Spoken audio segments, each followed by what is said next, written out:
So in this video, Bruce talks about the businesses that are moving into Spokane. This is important to understand why he is so bullish about the 5-year economic outlook for this city. And if you don't know who Bruce Jolicoeur is, I suggest that you go back and watch part 1 of this video series. I'd also encourage you to watch this video through the end, where he gave me some very surprising answers that I wasn't expecting at all. It's not an opinion, but numbers that he got from the Washington State Office of Financial Management. It's a total game changer. Do you know of any other businesses besides Amazon that are having intentions of moving in? I know of some properties that have sold that I believe are for new businesses, which is very interesting. There was a sale very recently by Fairchild Air Force Base and by Spokane International Air Force Base for about 38 acres of land to a group put together by Fritz Wolff. And Fritz used to be a realtor in Spokane and began developing apartments here. I think I saw where his REIT is now worth about $3 billion. He moved the family to Arizona some years ago, but is still back here very frequently and is investing in the community. He's part of Katerra, for example, the cross-laminated timbers company that is in Spokane. I think that he's probably part of the reason why they came here. I don't know how he intends to use the land that he bought by the airport, but it's near the Geiger Spur, so rail may be an important aspect of that.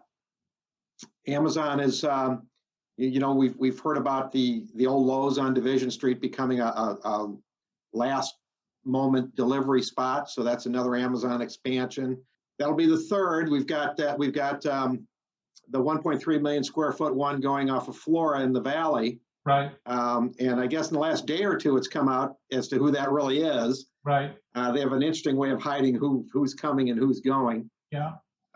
We know that the Development Authority on the West Plains has been negotiating with Mullen Technologies, a group out of California, to develop about 1.3 million square feet of manufacturing capacity in Spokane. That would be at the transload facility that Spokane International Airport is building along Craig Road. Mm-hmm. So that'll be interesting. I heard rumor the other day of another electric vehicle manufacturer who's looking at Spokane. I wasn't given a name, but asked about maybe where something like that might locate. Okay, so for the benefit of our audience, what is Mullen Technologies?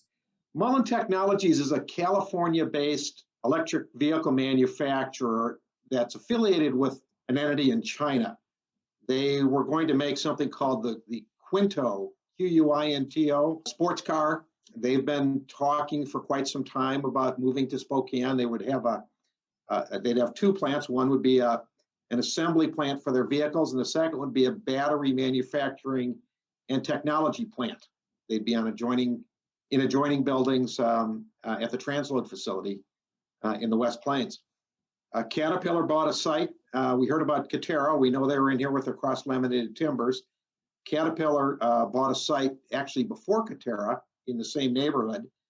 They have an entity that remanufactures locomotives, and that area happens to have good access to both UP and BNSF rail. So they were looking at headquartering out there. I see now where they've resold their land. So, and I'm not sure who's coming in.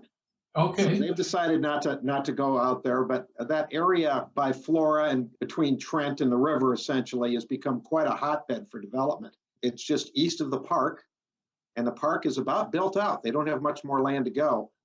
Much of the development in the area along Flora is on land that's owned by Centennial Properties. And Centennial Properties is owned by the Coles family, who also own the Spokesman Review. So they have really extensive holdings of land all over the area. Begun to develop this, put roads in. It's got good infrastructure in the city of Spokane Valley.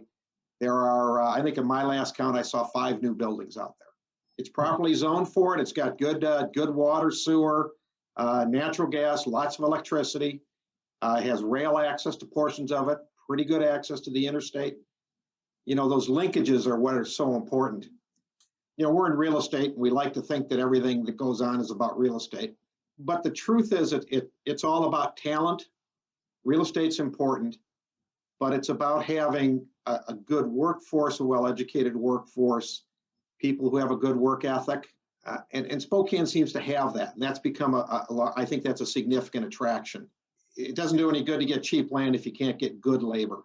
I think that's a real opportunity for Spokane is to trade on their workforce. Aviation's been an important expansion area. It certainly is in Coeur d'Alene. It's been out here. We unfortunately heard the Triumph is closing their facility on US Highway 2 at Flint Road. They manufactured cowlings and other fiberglass products for Boeing and other aircraft manufacturers. We can see what's going on in the aircraft field in the last year. And we saw Triumph taper down in terms of their workforce. So I hope that's a short-term deal. But next door to them, McKinstry is coming in with another facility. McKinstry is a large construction and engineering firm from the Seattle area. Their primary facility is by GU on the river.